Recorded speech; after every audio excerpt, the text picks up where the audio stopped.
spiritual writer. Ingon siya, the prayer of a Christian is not an attempt to force God's hand, but a humble acknowledgement of our dependence on Him. No? So kini daw pag-ampo nato mga Kristiyano, dili kini usa ka pagpamugos ngadto sa Ginoo, kundili pagpakita sa atong pagpaubos nga kita sa tanang panahon nanginahanglan gayud sa Ginoo. No? Nanginahanglan gayud sa Ginoo. Maigsuon diha sa ebanghelyo karon ato nadungog kining usa ka byuda nga nagpunay og hangyo ngadto sa usa ka maghuhukom. No? Sa panahon sa Ginoo, sa panahon sa atong Ginoo, ang mga byuda were considered as the poorest among the poor. No? So tungod kay kabus sila, gikawan usab sila sa daghan kaayong mga katungod. Mauna nga diha sa ebanghelyo karon kining maghuhukom nagdumili sa dugay panahon sa pagtagad niining maong byuda. Pero kay sige man siya og hangyo, no? Kanunay siyang nagahangyo ngadto sa maong maghukom nga kapanilipdan ang iyang katungod. Mao nga usa ka adlaw niya nakahukom ang maghukom nga tabangan na lang gyud niya kining maong byuda. Kay kundi niya ni tabangan, magsigi gyud ni og samok kaniya, magsigi og hasol ngadto kaniya. And so igamit ni Jesus nga sambingay agi og pagpasabot sa katawhan nga kung nakahimo ang maghukom niini nga dautan, way kahadlok sa Dios, way pagtahod sa iyang isig kaingon, kung nakahimo siya niini ngadto sa maong byuda kay sa sige niya punay pangayo, unsa pa kaha ang Ginoo, unsa pa kaha ang langit ng Amahan nga manggiluluyon kaayo og puno sa kaayo. No? So mas labi pang mutabang ang atong mga gahom nga Dios nga labing maayo og manggiluluyon. No? Now, it's all about consistency and being persistent. No, kana bang makanunayon. So ato natungog ganina sa unang pagbasa, no, si Moises, no? Side kita nga ang mga Israelita nakigbatok ngadto kang Amalek, no? Niya si Amalek, gihagit po niya ang mga Israelita nungdan nga gipadala ni Moises si Joshua, no? Unya sa pagkigbatok nila sa mga Israelita ngadto sa katawhan ni Amalek, no? Si Moises nag-isa sa tungkod, no? Unya once nga murag maluya na siya, makadaog ang kalaban. Unya pagkahuman iisa na pud niya, makadaog na pud ang mga Israelita. Hantod nga gitabangan gid siya ni Aaron, no? Aron nga di gid niya mapaubos ang maong tungkod, kanunay mapataas. Ug sa ngadto nagmalampuson, nagmadaugon gayud ang mga Israelita. It's all about consistency, no? Ayan, it's all about consistency. So kana bang makanunayon sa paghangyo, pagampo diha sa Ginoo, no? Kunya kining pagampo mga igsuon dili lang pod kay kini pagpangayo, kundi pag-abli kini og pagpasalamat diha sa Ginoo, no? Pag-abli sa kaugalingon. So mayon ka og pag-abli sa kaugalingon, paghatag nato og panahon sa Ginoo, no?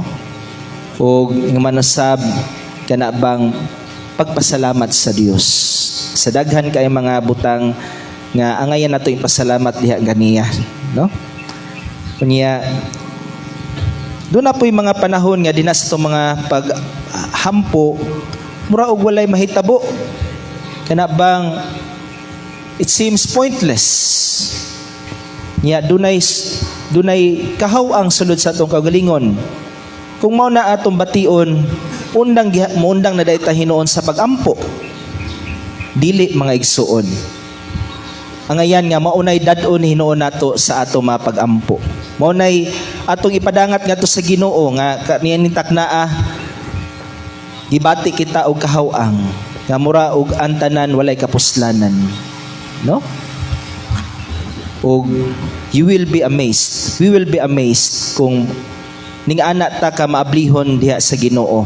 No? Kaysa ngadto ang kana bang pagbati nga kahawang nga murag ang tanan walay kapuslanan, kung mao nay ato ang dad-on ngadto sa ato mga pagampo diha sa Ginoo, mao'y unod sa ato mga pagampo diha sa Ginoo, you will be amazed. We will be amazed kay ngano mahimo inoong mabungahon ang atong mga pagampo. No? Doon natoy usa ka batan-on padayag siya sa usa ka pari nga kana bang duna siya'y kasuko, lawom nga kasuko sa iyahang inahan. Kunya ang pari nangutana nganong ning ana man ka lawom ang imuhang kasuko ngadto sa imong inahan. No, tungod kay nahibal-an niya nga bata pa siya kana bang gi-attempt siya og punit sa iyahang inahan. Moto nga giingnan siya sa maong pari nga kanang balik-balikar gud sa pagampo, no? Pag-abli sa Ginoo, kining mga pulong the Lord forgives. No? Ang Dios mo pasaylo. Ang Dios ni pasaylo. So, mao gito iyang himong unod sa iyang pagampo. The Lord forgives. Sige ra gyud balik-balik. No? Kana siya nga klase nga pagampo, that's an adaptation sa Buddhism nga pagampo kining gitawag natog mantra, no? So kano ay ra gyud niya gibalik-balik, the Lord forgives. The Lord forgives.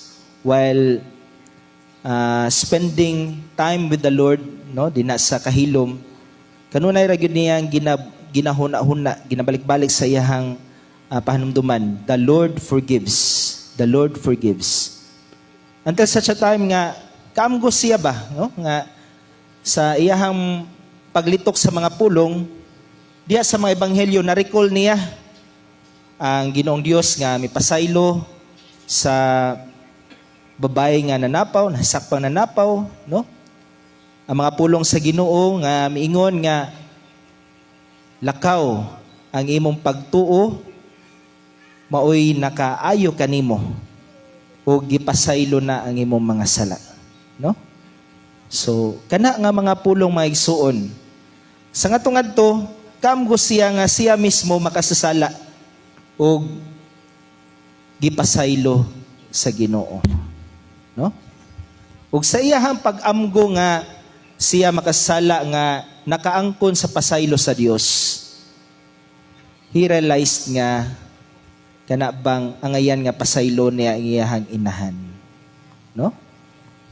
Kay besides daghan kay mga circumstances sa maong panahon nga gi-attempt siya sa pagpunit sa iyahang inahan, no?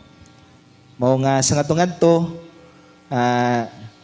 istorya niya iyang inahan. Unya iyang inahan nga pasaylo kaniya o siya pod mapasaylo mihatag sa iyang pasaylo ngadto sa iyang inahan, no? And so ni ato ang bunga sa pagampo nga persistent o consistent. Balik-balik, no?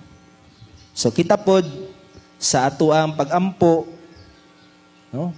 Usahay ato mga pagampo balik-balik na, no? Unta kana bang dili kita hikabsan o paglaom, no? Nya pagampo tong hinumduman dili lang kay pagpangayo kini, pagpasalamat usab o pag-abli, paghatag sa kaugalingon diha sa Ginoo sa ato ang kaugalingon mismo, no?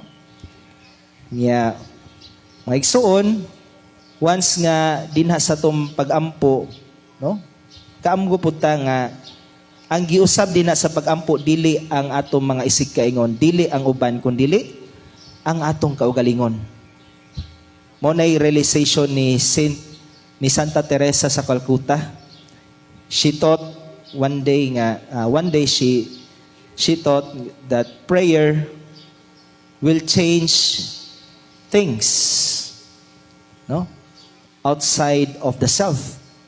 Pero sa ngadto she realized nga dili man di ay. Ang pag-ampo di ay mag-usab sa kaugalingon, mag-usab sa tao.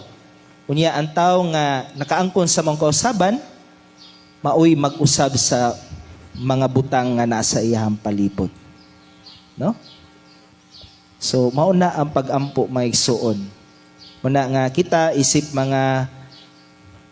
katawan sa Dios, isip mga sumusunod sa atong Ginoong Hesus, dili unta kita hikabsan og